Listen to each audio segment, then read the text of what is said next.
I'm taking you with me through another day in the studio. I'm working on some largish, more neutral color pieces for a show coming up at one of my galleries, so I'm doing some painting and stretching canvas and mixing the same paint color a million times to try to get it right. So come along and see what I'm up to.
Yeah, I think by now we've established that I spend probably too much of my time agonizing over mixing that perfect color.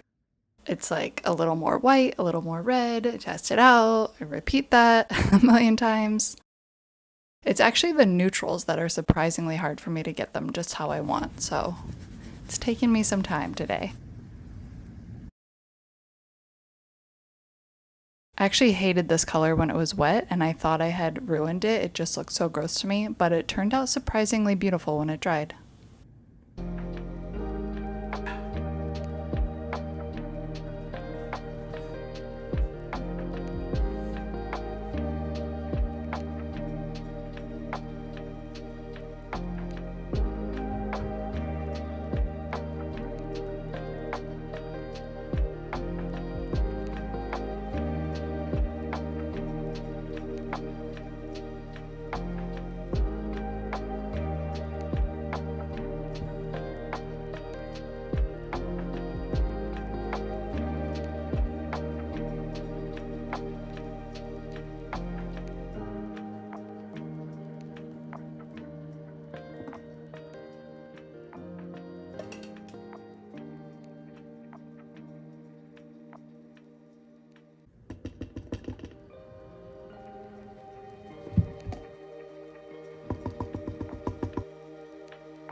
That was the last canvas I had to stretch for this collection, so I'm so happy.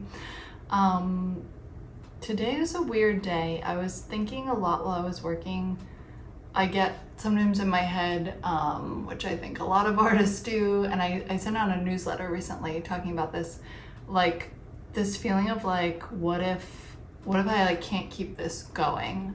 Or if you're starting out, like what if it doesn't work out, and how you just kind of have to like let yourself think those things, but like only briefly, and then just get back into what you're working on. And it's kind of like the only way to deal with it. And then another thought came up today while I was working, which is I was thinking about how we're kind of, I feel like, presented with, you can have the creative path, like the creative career path, or you can have the like stable, you know, decent income path. And like we're presented and like conditioned to think that those are like two separate paths, but when you think about it, that's not real. That's just like a belief that we've come up with, that it's like either or. I'm sure if you tried really fast, you could come up with like 10 or 20 people right now who are creative and make money from it. And to kind of remember that it's not either or. And I think I had this like epiphany about it, which was that it's not that if you're choosing the creative path, like for example, if you say like, I'm not gonna get a job at a company, I'm going to make art, like I'm gonna make abstract paintings and sell them and sell prints or whatever you're doing, and that's gonna be my career and it's gonna support me, like that's the path that I'm choosing. You're not kind of choosing between, like I think it can feel to us like we're choosing between having the stable thing, the money, being able to buy a house, like whatever you think of like the kind of conventional like safe path is. It's not that you're like choosing the creative thing so you don't get to have that thing. It's the either or, is that like you're choosing the art thing, so it's not that you won't have the money and the things and the support and the stability, it's that you're choosing the risk that you won't. And in my experience, like the longer I do this as my job, the more normal it feels and the more stable it feels. And it definitely didn't always feel that way, but I kind of think of it as like, you're really not risking that much. It can definitely feel that way, and it can be scary sometimes. Like sometimes I still have thoughts where I'm like, oh shoot, like, you know, is this, you know, check coming from this commission in time for me to like pay this bill or whatever? Like that happens, and it's normal when you have a business. But it's not like something catastrophic is going to happen because you've chosen the art path. I guess I'm having a hard time vocalizing this as clear as it was in my mind, but basically I think it's this. It's like, again, we're presented with the paths, or you can be creative or you can have the money and stability. And I think the paths are really like, you can be creative and have the risk that you won't have the money and the stability, but it doesn't mean that you can't. In my case, I have the creative path and my income is getting more and more stable. And the only thing that's different on my path than someone on a conventional path is that like I've chosen to have the risk, like the implied risk that could not happen. But it doesn't mean that you are like inherently giving up, you know, money to be creative, or you're giving up stability to be creative. You're just giving up what I would also say is like the illusion of job stability and like the safe road, because especially now we know that job stability is not necessarily like a thing in the way we're like conditioned to think it is. So those are just my thoughts of this week, this day, about kind of like the risk tolerance of being a creative. And it is a big factor. I mean, and it's not nothing. Having a high risk tolerance is like part of the deal. If you are not just like a little bit delusional, it's gonna be harder for you. Like you kind of have to be like, I'm just gonna go for it. Yes, I know that there is risk, but like I'm going to believe in the success story, and I'm gonna, you know, bet myself on that and bet on myself. Also, I just realized I've totally subconsciously lied to myself. I have one more canvas to stretch, so I'm gonna be doing that now.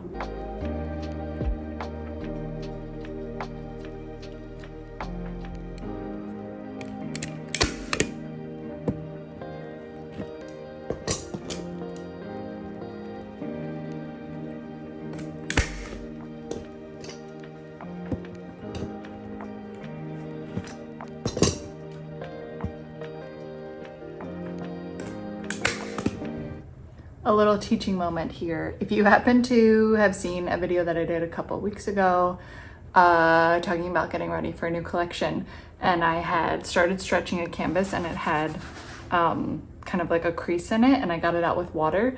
Just word to the wise, do that on the back of the canvas and don't do what I did in that video and do it on the front of the canvas. If you're painting and like priming the canvas, I guess it doesn't matter, but I use raw canvas. So it was like fine, but there is a risk that like if your water has any like slight coloration or like dirt or paint or something in it, it could get on the front of the canvas. So I'm now realizing that I should have done that on the back. So I'm gonna do that on this one. I just like take a little bit of water. Also do it flat because otherwise it will run all over. But this totally works to get the wrinkles out. And it's not like your water's probably clean, it's fine, but it's just a little safer to do things like that on the back.